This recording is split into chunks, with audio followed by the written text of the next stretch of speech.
Thank you very much, Giovanni, and thank you to President Parisi and Quadrio Curzio for the organization of this workshop in the Lincei. Thank you also to Rainer Gödel for the activity of this network. I'm very happy and proud to be connected to this network, thanks to Claude Debru, with whom I work in Paris, and I will say the global cooperation between different historians like Wolfgang Eckert and so on. So thank you to this network. I have to mention that I will present only a part, of course, of the history of the Académie des Sciences since the Second World War. I wanted to focus on the questions of communication and expertise, and also some information considering the institutional evaluation of the Académie des Sciences during this period. I will try to give you a maximum of information, considering that it's not possible for me to address all the questions. I will do that mentioning as an introduction that the Académie des Sciences was considered as a declining institution in the 1970s. I quote here an article in Le Monde with the title "The Académie des Sciences: Prestigious Past, a Dull Present, but Does It Have a Future?" The article was mentioning du roi soleil à l'éclipse. So this term of eclipse is a very good one, considering that during the first part of the 20th century, the role of the Academy of Sciences was declining because of its financial difficulties, because also of the development of the French research institution. The space for financement of research was taken by other institutions, and also by the relocation of the spaces of scientific interaction, journals, symposium, universities, and so on. So the Academy tried to keep its hands on these activities, but without any kind of success. I wrote recently a paper about the activity of the Académie des Sciences in the field of industry during First World War. You can see that they wanted to keep that, but it was not possible.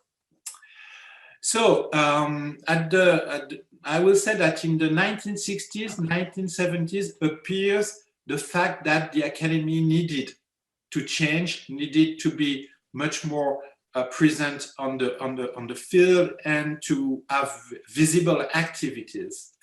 I will present this interrogation in 3 points. I will address first the institutional reforms. Secondly, I will address the question of visibility, diffusion of information and communication. And finally, I will go to the question of expertise, which is at the crossroad of the evolution of the Academy, and we have to remember which was at the origin of the Academy. The Académie des Sciences was created in order to give information to the government and to be a kind of expert in this field. So the institutional reforms. I will try to give some attraction to this very, very formal and a little bit boring subject sometimes. The institutional organization is slow, and it includes a lot of very detailed decision. So I will underline mostly the political dimension of the institutional evolution. What was called the crisis of 1975 occurred when Valéry Giscard d'Estaing was elected President de la République following the death of Georges Pompidou. And Valéry Giscard d'Estaing wanted to modernize France, to change a lot of things. He was a very young president. And one of the subjects, not the main one, one of the most important, one of the subjects was the evolution of the Académie des Sciences. And Valéry Giscard d'Estaing decided to have a meeting with Robert Courrier, Jean-Jacques Trillat, Maurice Fontaine, in order to examine the way the Académie des Sciences could change in the future. And the connection between these people and the Élysée was not very good. They were very good scientists, but they didn't have the good political connection. And Valéry Giscard d'Estaing decided to give the project to Pierre Hegrain. Pierre Hegrain was a physicist, one of the 12 sages who were grouped by General de Gaulle in 1958 in order to reorganize the French scientific research. And Pierre Hegrain had a very, I will say, operational point of view about the future of the Academy of Science, a little bit also technocratic. You have to see that he was in this period at the general technical director at Thomson, which was a very big French company in electronics. And the result was that the vision of Pierre Hegrain was in a way much more well supported in the Élysée than the vision of the Academy on its own future. So you have at this time, at this point, two visions of the future of the Academy. The one proposed by Pierre Hegrain, which is something like a change going to the American model, much more members, a different kind of activities, and this was not connected to the culture of the Academy. And the vision of the Academy was to change things much more smoothly in order to keep the culture and to keep the independence of the science compared to the power. Jean-Pierre Soisson, which was Secrétaire d'État aux Universités in this period, decided more or less to support the vision of Pierre Hegrain, and it was a kind of defeat for the Academy of Science. Paul Germain, who was a member of the Academy in this time, decided to oppose to this project, and to the next election, he was in competition with Louis Néel to become the next secrétaire perpétuel of the Academy. So this election, which occurred in 1975, opposed a very well-known and important physicist like Louis Néel, Nobel Prize, to, I will say, a less important scientist, Paul Germain, younger, and opposed in a way the academicians who were supporting the idea of non-evolution of the Academy of Science, and the academicians who supported the idea of a smooth evolution of the Academy of Science. And finally, Paul Germain won the election with a small margin. It's important to underline that if you had to compare the scientific reputation, international reputation, and so on, of course, Louis Néel was much more important than Paul Germain. But the idea to have a reform in the Academy was finally the point which made the difference between the two competitors. So, despite the vision of Valéry Giscard d'Estaing and mostly Monsieur de Combray, his conseiller, I pass very quickly. He represents, I will say, the technocratism of this period. Finally, a kind of a miracle happened, a kind of political evolution. Valéry Giscard d'Estaing was not very interested in these issues. He received the documents during the Christmas holidays. He didn't notice very much, and he decided to let the Pierre Hegrain project continue. And a new person appears in January with a change of government. This person was Alice Saunier-Seïté. Alice Saunier-Seïté was completely different compared to Jean-Pierre Soisson. She was a professor of geography with a specific cursus, I will say. She was the first woman in charge of an academy in rector d'Académie in France. And she was in charge of the Ministère des Universités in the government of Jacques Chirac in 1976, and then gouvernement de Raymond Barre. And she decided to give a chance to the Academy of Science. The story tells that Valéry Giscard d'Estaing was completely upset by that, but he has some kind of good relation with Alice Saunier-Seyté. So finally, he decided to let the Academy live her own life and to organize by herself the evolution of the Academy. So you see that the relationship between the political issues, the concept, the cultural concept of what is an academy, a group of experts, or an intellectual power, an intellectual authority is something very, very important. So the Academy changed with more flexibility, new status, a new internal regulation. The number of members increased smoothly, and during this period between, I will say, the middle of the 1970s and the beginning of the 21st century, the evolution was slow but was real. And at present time, the number of members almost is more than double compared to the situation in the 1970s. The average age at election has dropped by 10 years. So there is an evolution.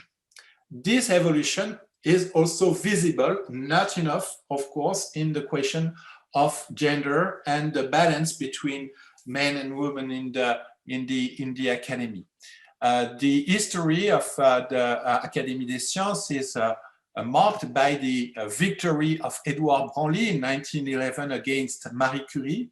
I have to support in a way Edouard Branly, who was a great scientist, but of course the fact that Marie Curie was not elected was a black point in a way in the history of the Academy.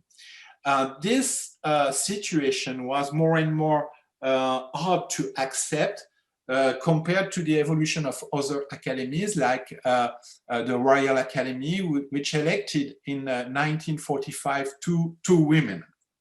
So the French Academy had to deal with this issue, or had to accept more simply that the very talented women who were more and more working in the French system of research could join the company. In 1962, a modest change with the first woman correspondent de l'Académie des Sciences, Marguerite Perret, who was Marie Curie's assistant in the first half of the 1930s. Next evolution, the election of the first woman as a full member in 1979. So it's not very old. 1 year before, Marguerite Yourcenar became the first woman elected to the French Academy, to the Académie Française. Evolution which was underlined by the media. The media were very connected to this issue, and the Academy of Science, which was not very often mentioned on the TV, was presented during the TV show, the TV journal in connection with this event.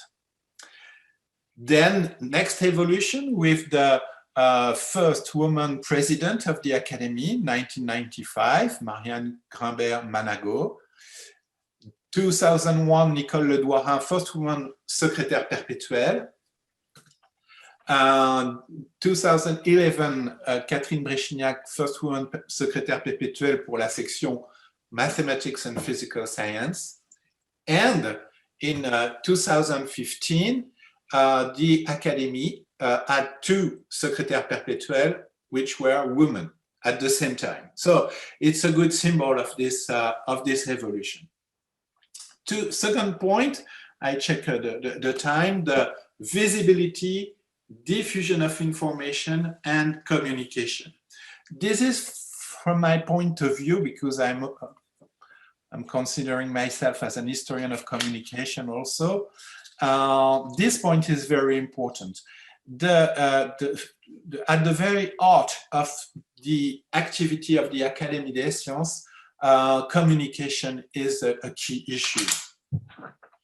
As you know, the prize, the awards were very important in the history of the Academy. It's one of the fundamental activities of the Académie des Sciences. But the prizes were completely declining all along the 20th century because of financial problems, because also of the number of prizes. The prizes were more and more, but smaller and smaller in terms of money. So the Académie des Sciences decided to take this problem very seriously and began this in the 1970s, but mostly in the 1980s and 1990s with 3 evolution: connection with big companies, support of other foundations, and partnership with major research institutions. So the prizes were organized in a way to receive more money and more, I will say, scientific consideration and reinforce their legitimacy. The other evolution is the question of publication. The activity in the 19th century was a multiple different kind of publication, and with the evolution, finally, the compte rendu de l'Académie des Sciences were the only existing publication in the period following the Second World War. And you can see on this very simple figure that the number of pages increased very much, connected to the evolution of scientific activities. In 1965, 13,800 pages were published in the compte rendu de l'Académie des Sciences. So it was difficult to manage, and the other problem was that more and more the impact of the compte rendu was declining, and this decline of the impact was more and more obvious in the 1970s, 1980s. So the strategy changed, and the compte rendu were divided in between different specific publications, trying to keep an attractivity in order to publish high-level articles, high-level papers, but it's still an issue, considering also that the question of the language, French against English, and the Francophonie is also an issue in this politics of publication in the Academy of Science. The other problem was the declining impact of the Academy as a space of public debate. If you look at the 19th century, you will see that the Académie des Sciences was very often mentioned in the press. It was a space where people were coming, listening. A lot of journalists were coming at the Academy in order to listen to the conferences and so on. This impact declined very quickly during the 20th century, and I present here only some examples of the initiatives taken by the Academy, mostly since the 1980s, trying to have more attractive publication, to connect this publication to conferences, to visibility in the mass media. And it's an impressive effort in order to exist in the new media landscape. The other point in terms of management of media is the controversy,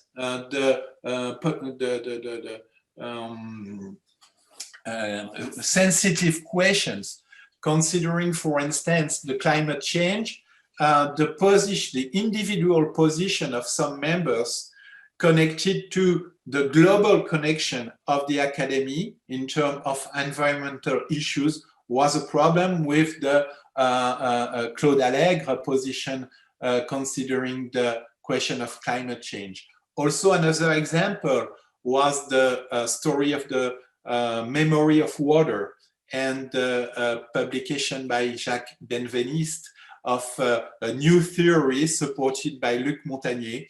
And all these debates, which were in the past limited to a very small group of people and to the more enlightened part of the society, was in the general press, and it was a big stress in terms of management of information, management of scientific communication. I pass. We could develop that very during a long time, but it's not possible today. My third point will be about expertise. The Académie des Sciences was created originally in order to give counsel to the king and to be close to the power in order to enlighten the future of the country. This, I will say, this role was declined completely after First World War. Even during First World War, the Académie des Sciences tried to be close to the army in order to give advice in terms of, for instance, the gas used during the fight, the weapons, the health of the soldiers, and so on. But that didn't work. And during the first part of even the 2/3 of the beginning of the 20th century, the Académie des Sciences was no more considered as an expert, as a counselor for the government. This changed in the 1970s when the Président de la République asked a report to the Académie des Sciences about the question of mechanics, of industry, and machine tools, and so on. So you see, it's a very precise point, but this question, the first time for decennies, put the Academy, placed the Academy in front of major issues. How to organize the production of this report, how to have the different academicians working together, and how to have some kind of convergence between the different members in order to give a full report. This was a big issue, and finally, because some members decided to support the idea that the Academy was able to speak with one voice and to write with one pen, like Roger Cotret, André Blanc-Lapierre, Anatole Abraham, who played an important role in these issues. The Academy became again the producers, the writers of very important reports. Some reports making the synthesis about the science and technology. Some other reports very specific. You have some example here. And during this evolution, the question of the connection between science and technology occurred. And you see how the comeback to expertise put on the table the question of technology. As you know, the Academy of Science is not an Academy of Science and Technology. The history of French Academy of Science is based only on sciences. Technologies were very, very small, not important at all. But in 1981, the Secret Committee decided to create a commission for the technology and the application of science. This was transformed in a new commission in 1982 and allowed the Académie des Sciences to work about technology. This evolution finally put another question on the table. Was it possible for the Académie des Sciences to keep technology in its own perimeter, or was it better to create another academy? And finally, with some issues that I will not address today, the Académie des Technologies was created at the very beginning of the 21st century, the January 1st, 2001, and became another academy, but not a member of the Institut de France. During this evolution, the Académie des Sciences was confronted to very specific issues and decided to create some specific committee on environment, on space, the committee on research and space policy was a very touchy committee. The Académie des Sciences decided to criticize the human flight, and that was not politically correct at all in France. At the same time, Jean-Luc Chrétien was in a mere station around the Earth, and the position, the decision of the Académie des Sciences to say, well, we could put the money in other things. We could use robot. That will be, from a scientific point of view, much more efficient. Was not very well understood in the Élysée. At present time, and I will go then to my conclusion. In present time, considering the COVID-19 crisis, of course, this question of expertise is more and more important. And you have to cross this question of expertise with the question of communication. Expertise is no more the activity of one person in an office giving secretly his report to the political power. Now expertise is completely public. The expertise is published instantly in the newspapers and so on. And with this, some examples, you can see that the balance of power between the expression of the Academy of Science and the expression of some other people supported by big media is not always fair. So I go to my conclusion. My conclusion will consist in underlining the three points I mentioned. Firstly, the institutional issues in a changing world.